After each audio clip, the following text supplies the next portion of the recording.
दुपारच्या बातम्यांमध्ये पुन्हा एकदा स्वागत। राज्यासह संपूर्ण देशात आज औषध विक्रेत्यांनी एक दिवसीय बंद पुकारला आणि ऑनलाईन औषध विक्री बंद करण्याच्या या मुख्य मागणीसाठी हा बंद पुकारण्यात आलेला आहे। तसंच कॉर्पोरेट्सद्वारे व्यावसायिक सवलत देणं बंद करा आणि बनावट औषध विक्रीला आळा घालावा या मागणीसाठी all India organisation of chemist and ड्रगिस्टने एक दिवसीय देशव्यापी बंद पुकारलाय। या बंदला राज्यात चांगला प्रतिसाद मिळतोय। राज्यभरातील केमिस्टनी आपली दुकानं बंद ठेवून सहभाग घेतलेला आहे। डॉक्टरांच्या चिठ्ठीचा गैरवापर, फार्मसीशिवाय औषध विक्रीमुळे सार्वजनिक आरोग्याशी संबंधित धोका जो आहे तो वाढतोय आणि औषध विक्रीबाबत कठोर नियमावली आणि पारदर्शकता आवश्यक असावी यासाठी केंद्र सरकारने कायदे करावेत या मागणीसाठी ही बंदची हाक देण्यात आली आहे। राज्यभरात अनेक ठिकाणी मोर्चे काढले जात आहेत, बाईक रॅलीज काढल्या जात आहेत। नाशिकमध्ये आपण बघितलं सगळे मेडिकल दुकानं जे ती बंद आहेत। रत्नागिरीमध्ये सुद्धा सगळे केमिस्ट असोसिएशन जे केमिस्ट आहेत ते सगळे एकत्र आलेत। इकडे बीडमध्ये सुद्धा कडकडीत बंद पाळण्यात आला आहे, तर कराडमध्ये सुद्धा तशीच परिस्थिती बघायला मिळते।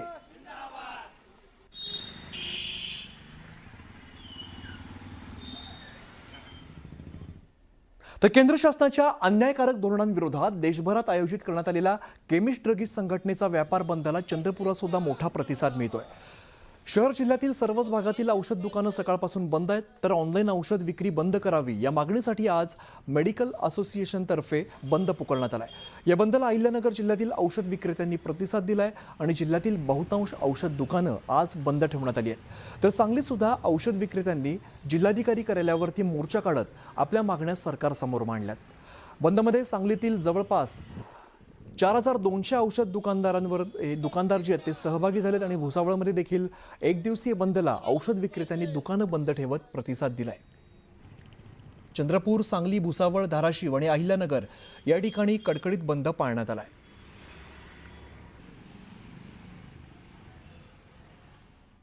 तर ऑनलाईन औषध विक्रीवरती बंदी आणण्याच्या प्रमुख मागणीसाठी वाशिम जिल्ह्यातील 1500 औषध विक्रीची दुकानं आज कडकडीत बंद ठेवण्यात आलेली आहेत। सरकारच्या धोरणांच्या विरोधात मेडिकल असोसिएशनने वाशिम शहरात जोरदार निदर्शनं केली, तर रिसोडमध्ये तहसील कार्यालयावरती मूकमोर्चा काढण्यात आलाय।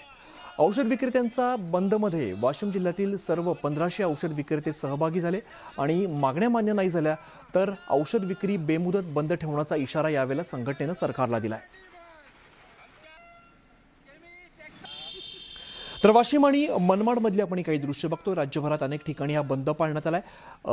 बऱ्याच ठिकाणी हा कडकडीत बंद बघायला मिळतो। तसाच बंद वाशिममध्ये सुद्धा आहे। मेडिकल बंद राहतील असे बोर्ड आपल्याला बघायला मिळत आहेत। ऑल इंडिया केमिस्ट बंद आहेत अशा पद्धतीचे फलक बघायला मिळत आहेत। अनेक ज्या मागण्या आहेत त्या मागण्या मान्य करण्यासाठी हा कडकडीत बंद पाळण्यात आला आहे। दरम्यान इकडे हिंगोली जिल्ह्यामध्ये औषध विक्रेत्यांच्या देशव्यापी बंदला उत्स्फूर्त प्रतिसाद बघायला मिळतो। जिल्ह्यातील 1200पेक्षा अधिक औषध विक्रेत्यांनी सकाळपासूनच आपली दुकानं बंद ठेवलीत आणि ऑनलाईन औषध विक्री बंद करण्यात यावी, ऑनलाईन कंपन्यांकडून दिले जाणारे अव्यावसायिक डिस्काउंट्स थांबवावेत या प्रलंबित मागण्यांसाठी औषध विक्रेत्यांनी हा देशव्यापी संप पाळलाय। देशभरातील औषध विक्रेत्यांची संघटना असलेल्या केमिस्ट अँड ड्रगिस्ट असोसिएशनने आज देशव्यापी बंद पुकारला आहे आणि या देशव्यापी बंदमध्ये हिंगोली जिल्ह्यातील औषध विक्रेत्यांनी देखील उत्स्फूर्तपणे सहभाग नोंदवला आहे।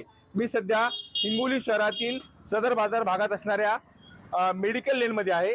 आपण जर पाहिलं तर ही मेडिकल लेन आहे आणि या मेडिकल लेनमधील सर्वच औषध विक्रेत्यांनी आपली दुकानं आज बंद ठेवली आहेत। देशभरातील देशव्यापी या संपाला, या बंदला हिंगोली जिल्ह्यातील या औषध विक्रेत्यांनी पाठिंबा दर्शविला आहे। आपण जर पाहिलं तर या केवळ मेडिकल लेनच नव्हे तर हिंगोली शहरातील जो इस्पितळांचा भाग आहे एनटीसी परिसर, या एनटीसी परिसरात देखील मोठ्या प्रमाणात इस्पितळ आहेत आणि या इस्पितळाच्या परिसरातील देखील सर्व दुकाने जी आहेत ती बंद असल्याचे चित्र आहे। केवळ या बाजूला नव्हे तर इकडच्या बाजूला देखील मेडिकल लेनमधील ही औषधी दुकानं बंद आहेत। आपल्या प्रलंबित मागण्यांसाठी हा बंद पुकारण्यात आला आहे। ऑनलाईन औषध विक्री तात्काळ बंद करण्यात यावी, कॉर्पोरेट साखळ्यांकडून होणारे व्यावसायिक व अनैतिक डिस्काउंट त्वरित थांबण्यात यावे, त्याचबरोबर बनावट औषधांच्या वाढत्या धोक्यापासून देशाचे व रुग्णाचे संरक्षण करण्यात यावे या सगळ्या प्रलंबित मागण्यांसाठी हा देशव्यापी बंद पुकारण्यात आला आहे। आणि हिंगोली जिल्ह्यातील औषध विक्रेत्यांनी देखील यामध्ये उत्स्फूर्त सहभाग नोंदवत जिल्हाभरातील 1200हून अधिक औषध विक्रेत्यांनी आपली दुकानं बंद ठेवली आहेत।